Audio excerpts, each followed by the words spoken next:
I'm gonna tell you the 6 things that I wish someone told me when I first started my Dungeon Master journey. I've ran multiple games of D&D professionally for the past 3 years, and along the way I've learned some extremely important lessons that would have saved me massive amounts of wasted time, effort, and stress as a newbie DM. So I've spent the past week sorting through them all to bring you what I found to be the most important, the most crucial, and stick around to the end to find out which one is king of them all. Welcome creators, I'm Holistic Dungeon Master, and I help DMs master their craft. If you're enjoying my content so far, then please like the video, crit, subscribe button, and notification bell because it really helps out the channel. Now let's get rolling!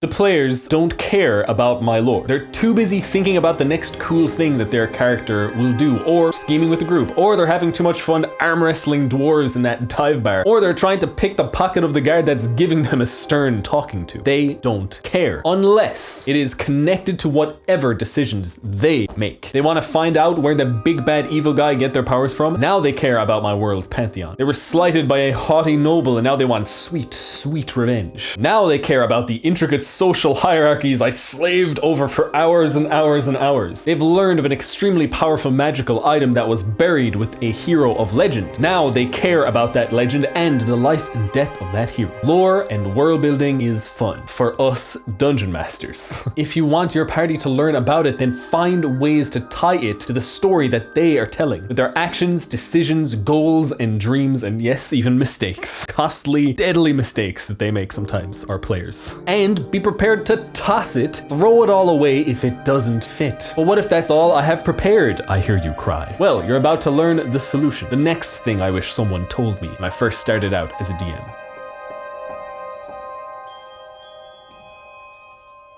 The keystone skill of being a great dungeon master. The foundational skill on which many of the other skills are kind of laid down on top of. Improvisation. You can be the best encounter builder in the hobby. You can craft the most interesting and compelling NPCs that the world has ever seen. You can craft intricate and exciting stories and worlds for your players to explore, and none of it, not even a little bit of it, will matter if you can't improvise. Why? Because your players can and will deviate from your plans for them. What if they decide to skip or cleverly avoid that encounter? What if they ask your lovingly crafted and brilliantly written, incredibly deep NPC something that you didn't prepare? What if they decide to say, screw this, we're buying a boat and turning to piracy? It's happened. It does happen. The allure of the great open ocean and the adventures you can have on it proves too great for some parties. What if they do that instead of engaging in your intricate story? The absolute worst thing you could do, the cardinal sin of being a dungeon master, a game master, in my opinion, is railroading them back where you want them to go. You don't want to do that. Your players don't really want you to do that either, so you better get good at improvising. Start right now. Right now, during your very next session. Only prep the bare necessities for it to make sense and improvise around these skeletal structures. You will suck at first, just like I did, but that's okay. Everyone will have a good time anyway because they are choosing their adventure and you are improvising around that. You're reacting to your players' decisions. You're making them feel as if those actions have consequences and weight in your world. You're making them feel important, and that's really essentially what they're playing D&D to feel like. Also, you'll begin leveling up that skill right away if you start now. Pretty soon, you'll be awesome at it. And then you can start thinking about your own fun. And how do we as dungeon masters have the most fun? Let me show you.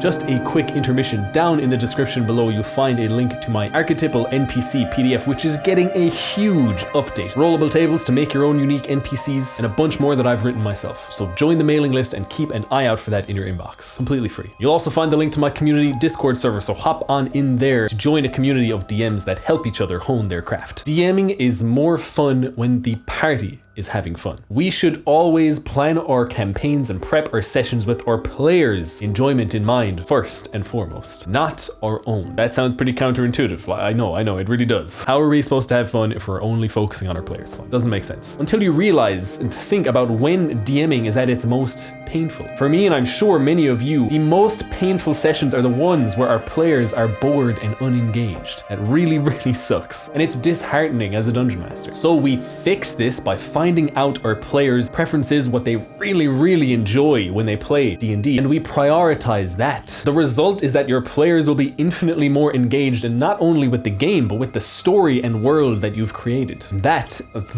is the greatest feeling as a Dungeon Master. When our players truly appreciate our creations. When you focus on your players' enjoyment over your own and you witness and experience this, you will fully understand that. But what if I mess up? What if I make a bunch of mistakes? What if I railroad my party by accident? What if I do something that my players don't like? Well, you'll really enjoy the next lesson.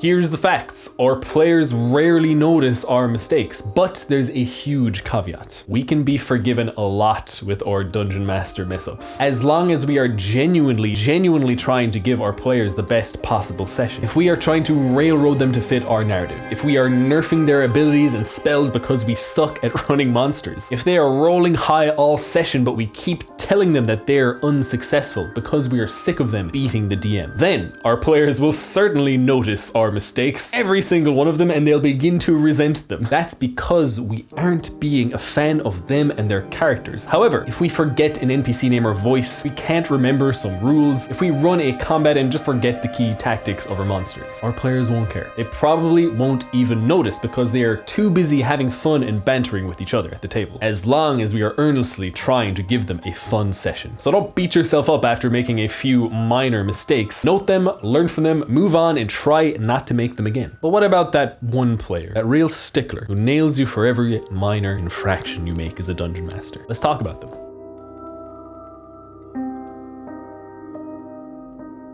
Let's be real. Let's talk truth for a moment. Some players are just not a good fit for us. It's not about your lack of skill as a DM. It's not because they don't like you. Sometimes they're just not a good fit for you and the rest of the group. As Dungeon Masters, it's our job to realize this and take action. If we spend time worrying about a problem player, or even just a player whose D&D preferences vastly differ from the others, we won't be able to be at our best when prepping or running a session. And our players deserve the best. So identify this early. Speak privately with this player and either try to find some compromise, or if you can't find one, then gently suggest to them that they might have more fun playing at a different table. This might seem harsh, right? Essentially just kind of booting another player. But the reality is, my friends, there's a table out there somewhere for their style of play, their style of humor, and for their style of roleplay. So you're actually doing them and everyone else at the table, and yourself, a huge disservice by keeping them in a game that doesn't suit them. And once that player who doesn't quite fit in your group is gone, once you're earnestly trying to give your players the best possible experience, once you're prioritizing their fun over your own, then at the table you can focus on what really matters, on what is king in D&D and tabletop role-playing games.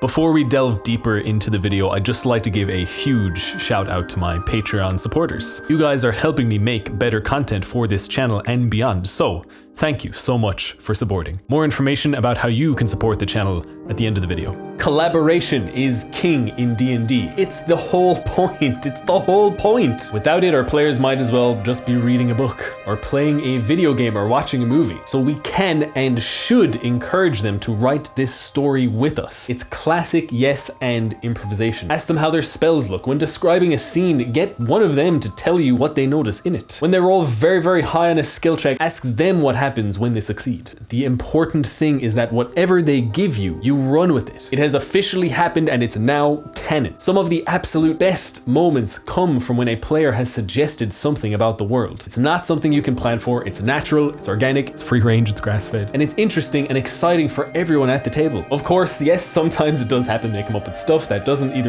make a whole lot of sense for our world or the situation. But in this case, just maybe gently suggest a potential alternate outcome. Work with them, work with your players in crafting this narrative together, and they will be so much more engaged in your world if they have a hand in creating it along with you. And when you practice that true collaboration with your party, you will unlock the true potential of Dungeons and Dragons, what it's meant to be, a collaborative storytelling experience. Thank you so much for watching all the way to the end. Don't forget to like this video, share it with another newbie DM you think could use this knowledge. It really helps out the channel if you do that. Crit the subscribe button and notification bell. And remember, this world needs good DMs.